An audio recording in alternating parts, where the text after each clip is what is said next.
You're listening to the Betoota Advocate's weekly news wrap on Desert Rock FM 96.5. Hello and welcome to the weekly Betoota Advocate podcast, my favourite podcast, the superior podcast, the podcast where you've got me, Wendell Hussey and Effie Bateman, not one where you've got Clancy talking to some D-list celebrity about some gibberish, you know. This is where we talk about the news at some length, Wendell Hussey. It's great. It is. It's not a name-dropping competition. It's not. How are you travelling this Black Friday? Very good. I've made some stunning purchases. Bought myself a new bookshelf from IKEA. I look forward to putting that together with my impact drill and destroying it in one go. Yeah, very good. Effie Bateman, yourself? Oh, no, I haven't. I've got to get into the Black Friday deals. Might really? go tomorrow to the shopping centre, see what's out there. The best thing to do, I reckon, is online. That's where you find the best deals. True. And you can do like what I've done. I've Afterpaid, I've Klarna'd. So I've maxed out both of those, and then obviously the credit card as well. So I'm making sure I'm getting all the deals. Zip Pay as well? Yeah, you can do Zip too. Nice. I've been cut off from them, so I haven't, but it's Klarna Afterpay on the card for me. So, but yeah, there's obviously great deals getting around. There are, but I didn't really get that much of a Black Friday discount on my Coles Online purchase recently. They don't offer too many discounts. Those. You've just got to go to the self-checkout and do a discount the old-fashioned way. Oh, yes. By putting everything through as unwashed potatoes. Well, we're going to talk about that in one of our stories, but I think it is time to start normalising stealing from those two very high-profile thieves. It's a victimless crime. Oh, 100%. Stealing from Woolworths hurts no one.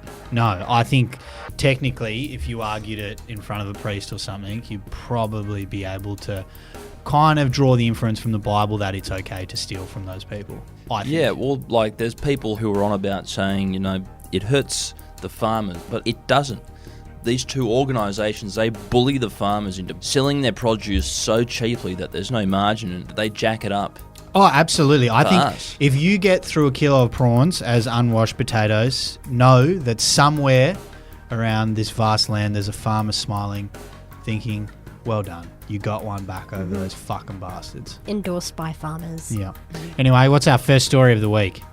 First story of the week, and CSIRO finds millennials prefer minimalism because their grandparents' house was full of useless shit. Yes, as the Gen Z have taken to TikTok to lambast millennials for their boring minimalism, it can now be confirmed that the reasons behind millennial grey isn't just a lack of funds, but the trickle-down effect of their grandparents' house. This follows a groundbreaking report from our leading scientific body confirming that many millennials have opted to lead a minimalist lifestyle after witnessing their grandparents hoard a ridiculous amount of useless shit, which tends to include a lot of weird ceramic creatures and about 50 cuckoo clocks. I reckon when your grandkids get to the age where they start owning their own home or renting their own home or having their own premises, they will only have one or two cars, given the amount of old carcasses that are sitting out the front of your place, Errol Parker, and the back of your place as well, all waiting to be done up one day, so I'm told. Yes, well, look, the way things are going, I probably won't even get to do one myself, so as long as my kids and my grandkids get to enjoy the fruits of my labour, which is about 40 grand in super and 2 Commodores with stretch timing chains in the front yard, then I think by the time we get good around on to them. them, that steel could be very valuable. Can you imagine that? I'm 46 years old and I have enough super in my account. I can't even buy a top-of-the-range Volkswagen Golf. Well, What a fucking loser I am. That's the world we live in, Errol. At least you've got plenty of things. Effie, you should have come over that time when Errol got us around to clean out his shed. Just full of the most amazing bits and bobs you've... It was good that we found that pigeon nest. I was living off those eggs for weeks. Very flavoursome. About 50 in there. It's delicious. Absolutely. Now, our next story comes from the supermarket world, from the corporate world, and we'll maybe do it a little bit differently. The headline reads, 8 giant corporations that are doing a bit better at saving money than you stupid peasants. Obviously, this comes in regards to the cost of living crisis and the vast corporate profits that seem to be reported every week or so. I just thought I'd ask Effie Bateman, who do you think is the best giant corporation at saving money? Oh, It's got to be Woolies or Coles, right? You'd think that, but No. they're thieves, No. but they actually aren't that bad when it comes to other people. Commonwealth Bank, they're the greatest savers in the land. They just reported a quarterly profit of $2.5 billion. Well, look, I'm glad that they are healthy because I bank with them and I don't want to see my money get put in danger. Do you have shares, by the way? I've got some EFTs. Okay, because that's what a lot of people say with these Yeah. large banks making huge amounts of money. Us stupid peasants could just invest in them and we would have money too. I would have thought that in terms of share price that it'd be Qantas, but sorry, Qantas. No. They're pretty good, but their profits aren't quite as big. So you've got the four banks there. Yep. You've got NAB, ANZ and Westpac. They're at all about $7 billion. They're not quite as good at saving as Combank because obviously you do that quarter times 4 for Combank. They're up to $10 billion. Those other three banks, they're pretty good. Is it ANZ? Nah. So those three banks, they're the top four. Obviously, they're the best savers by just charging people more interest than they pay out on people's interest for savings. Obviously, very clever and innovative. It's actually Shell comes in next. Shell. Yeah. Well, I'm glad they keep the country moving.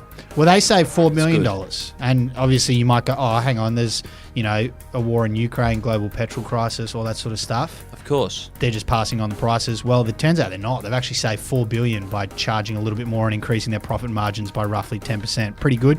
Then you get Qantas, that's at 2.47 billion. They're at 6. Nice. You got Origin Energy. I am, look, but just going back to Qantas, I mean, you have all these inner city lefties, these blue-haired sideline shouters that were going on about Qantas. Who kept the country going? Who kept organs flying around the country during the pandemic? Qantas. Not Virgin. No. Qantas. No. Who was making sure that people were still able to get from A to B in an emergency? People who were within the law trying to get home. It was Qantas. Very true. And what were they doing it with? Our money. Yes. So they should. I know, absolutely. They're doing a public service. And then now they're making... flying vaccines around. Yeah. They were doing a public service, so we should give them public money. Absolutely. And now they're making a profit. They deserve it because, as you said, they kept us going during the pandemic. Good.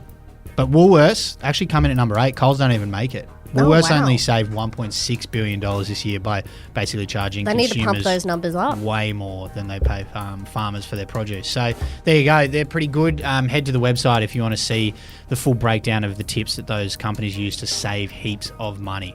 Moving on to our next story, Effie. Yes, and a local chihuahua on its way to fuck up the biggest dog in the park. Yeah, so Betoota Heights Chihuahua has this week proven that what he doesn't have in size, he makes up with sheer audacity by making a beeline for the biggest dog in the park, proving that there are only two types of Chihuahuas, the ones that get scared to be alive and go outside, and ones that could do with a little bit more humility.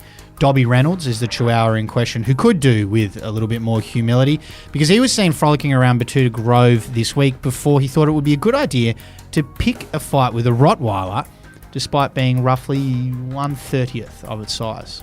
Look, it's unknown why Dobby was off his leash given his propensity for violence, but onlookers recall watching in horror as a little ball bag sped across the park, yapping and snarling as it moved closer to the Roddy, minding its own business.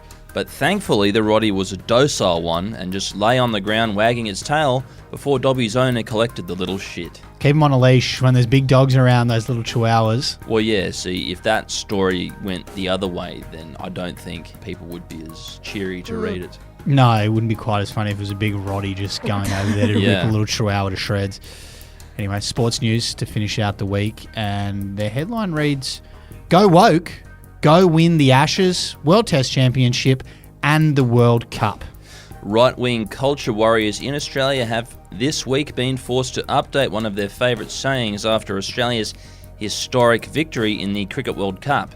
Those who enjoy turning every single issue into a, quote, left and right game have been sent back to the drawing board on the old go woke, go broke catchphrase. This follows Captain Planet Pat Cummins leading his cricket team to victory in the World Test Championship and Ashes on English soil and the ODI World Cup. The sway of the victories comes after Pat Cummins dared to have an opinion on issues he believes in and have since proven that you can focus on either things and still be very, very good at cricket. Yes, not necessarily going to send you broke if you go woke. No, I don't think that Pat is too broke. I think he has pretty good digs down there in the eastern suburbs of Sydney. And I read too that for some ungodly reason, some bank has lent Mitchell Starc $25 million. Him and his wife, Alyssa Healy, have bought a place for $25 million in Sydney's Terry Hills district. Mind-boggling. I believe they have an equestrian facility, so maybe they're going to charge like horse riding lessons or something like that. I didn't know that they were horse people. They I could be didn't race either. horses. No. I could see Mitchell Starc as a little bit of a hobby horse guy. Yeah. A hobby horse guy. He could be turning that into his own oval. Maybe he'll set it up. And Alyssa's probably more of a mainstream horse girl, I'd say. But I'd say so. And I think that Alyssa's probably got more in her too, being a batsman and a keeper. So I don't think that Mitchell's back is going to do too much more. no, thank God for the IPL for their sakes. Is probably all I'd say about that. And then the PPL, and then of course the CPL. Yes, the Caribbean. You can keep on playing until you're 50. Probably going to have to do the South African Big Bash as well. Well, I heard that the Saudi Arabians were thinking of getting it a go. Oh, mate, if they do that, they've then done golf. Yeah, if the Saudi Arabians give it a go like they have with They've soccer done and all that soccer, sort of stuff. yeah. Yeah, with soccer, Mitch Starc will be able to pay that place off with one season. Yeah, I think that would bring back the Universe Boss tour. I think he would come back for that one. Yeah, he'd come out for a handy $10 to $15 million a Yeah, season. man. Come back, Darren, man. I'm going to hit the ball all over the pitch, man.